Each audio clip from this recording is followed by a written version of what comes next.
watches over the Puget Sound. Berenice's hair drapes the horizon to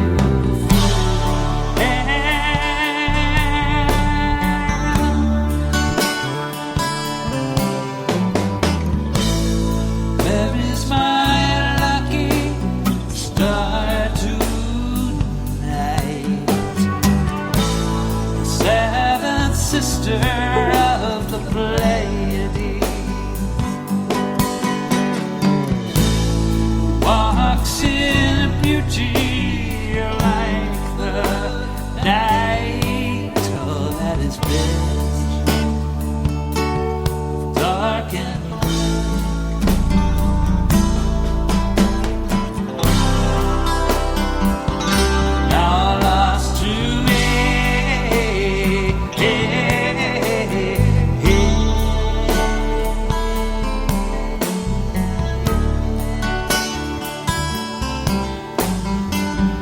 only trust in the northern star.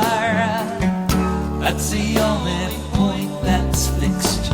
I once believed in love. Even love cannot bridge this rift.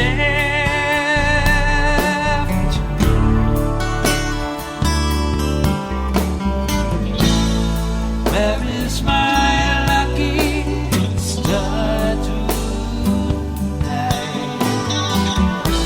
The seventh sister of the Pleiades, who walks in a beauty like the night. All that is best,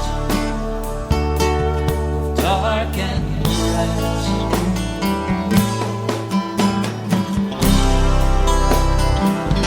Now lost to me.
The views, opinions, and representations expressed on the Night Dreams Talk Radio Network and its website are those of the hosts, guests, and participants, and are not necessarily those of or endorsed by the network, its affiliated stations and broadcasts, the management, other hosts, or advertisers of the network. The shows found on the Night Dreams Talk Radio Network can, but do not necessarily, promote any particular lifestyle, belief, religion, political affiliation, or other personal practice. These shows are for entertainment purposes only, and are not intended to treat, diagnose, and or claim any cure of disease or condition, or give any medical or legal advice. Night Dreams Talk Radio Network brings you The World Paranormal News with James Creechbaum. Now, the latest news. I'm James Creechbaum with the Paranormal and Earth Changes News. Here is what really happened with the mysterious Washington, D.C. air defense scare. This is straight from the people there, and here it goes. Our sources tell us that although it is not uncommon for birds to be a cause of false alerts multiple times a month around this time of year, the issue that occurred on the 26th was a radar anomaly that was compounded by human error. One of the radars that feeds data into the integrated air defense system created what is called a mirror track of an anomaly. So that is their story, and they're sticking to it. Also, officers ordered by mysterious individuals to erase UFO evidence. Now, the USS Nimitz, with all those tapes and all the cameras that were running, now they did release some, but there should have been way more footage and evidence on that. But according to the reports, one of the men, Gary Voorhees, recalled how two unknown individuals had turned up on the USS Princeton. Now, these two guys show up on a helicopter, which wasn't uncommon, but shortly after they arrived, maybe 20 minutes, I was told by my chain of command to turn over all the data recordings for the AEGIS system. That's what he said. Now, another officer, P.J. Hughes, was asked by his commanding officer to hand over all the recently secured hard drives from the E-2 Hawkeye earlier warning aircraft. Now, the men were not on the ship earlier, and I didn't see them come on, he said. He put the drives in the bags, and he took them. Then he and the two anomalous officers left. So they definitely was trying to cover it up, even though some ended up getting leaked. Also, NASA warned by native elders of the Arctic. The sun, moon, and earth are changing. During the global warming summit in Copenhagen, Eskimos told something absolutely disturbing. They commented about the worrying climatic conditions altered by industrial and pollution activity. However, all these aspects are just one small part of the whole story. According to them, the sun is no longer rising from where it is supposed to, and that the day is longer than it used to be. The sun, the moon, and the stars affected the temperature, making it difficult to predict the weather. Moreover, they claim that the Earth has changed its position in the north. Again, these climate changes, and even the Eskimos are coming out with it. Also, there was a study on conspiracy theorists. A new study concluded that there is nothing out of the ordinary about believing in conspiracy theories. The research, which was conducted by researchers at the Australian National University, involved looking through and analyzing over 2 billion comments posted on Reddit over 8 years. The findings indicated that people who believe in conspiracy theories do not conform to the typical negative tinfoil hat stereotypes often seen in movies and TV shows. Instead, most conspiracy theorists are ordinary people living ordinary lives. I could have saved them a lot of money and told them that. Anyway, next news break, top of the hour.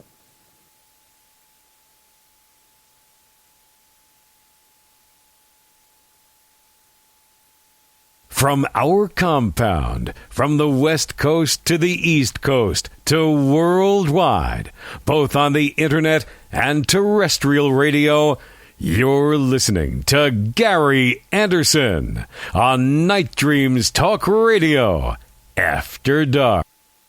And here I am, and it is definitely after dark and cold down at the compound.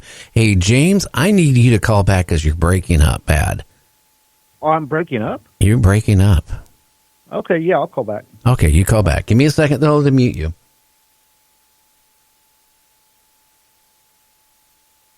I don't know. Well, sometimes that's what I hate about Skype. Sometimes Skype works good. Sometimes Skype doesn't. It's all done through the computer. So, you know what? Yeah, things sometimes suck. Today, I don't know where it is in your area, but I'll tell you what, this winter is getting to be rather chilly compared to normal winters. It is, in my house, even with all the heaters going, chilly. My studio normally is hot. I'm telling you, I'm having to run a heater in here.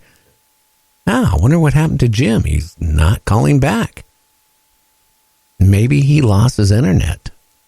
Well, anyway, tonight we're going to have a great guest on our show. We have Rob on, and we're going to be talking about aliens. We're going to be talking about alien abductions and if they're real or not. And then our next guest after that is Ray Tesi. He has a movie studio, I think in Georgia. I could be wrong. And what it is set up to be like Star Trek, the USS Enterprise. A lot of the fan-based TV shows, for like YouTube, are made out of his studio. So he's going to be on talking about it, the ups and downs, how long he's been doing it, and maybe a little bit about CBS, CBS, the TV network. James, are you even here? Yeah, I'm here. Can you hear me? Yeah, I can hear you now. I don't know what was going on. I can't tell if I was messing up or breaking up, but you know how Skype is. We are getting a snowstorm here right now. Maybe that's got something to do with it. I don't know. Well, you never know. You could always lose a line very fast, too, when that happens. Hush your mouth, child. I wish I was a child. I'm getting so old. Here's Christmas time, and then after Christmas time is my birthday. And you know what? Here I'm going to be really getting old. I mean, it's really depressing. Gary, I have told you time again, age is just the number they put on us to box us up and categorize us, that you're only as old or young as you feel. Seriously. Oh, yeah. Well, I don't know. Well, you do know. I just told you. So there. The murderer who briefly died, he was in prison. Yeah. And they took him to the hospital. Yeah. He died. He's appealing, the court's decision that he served his life term. That when he died, well, guess what? All bets were off at that point. I don't know. The lower court, Superior Court says, no, it doesn't work that way. But looking at it logically, if you die and they pronounce you dead, then you are dead. So if they bring you back to life again, I mean, see the gray area here? I do. I briefly reported on that story back when it broke a week or two ago, whenever it was. But yeah, there's a lot.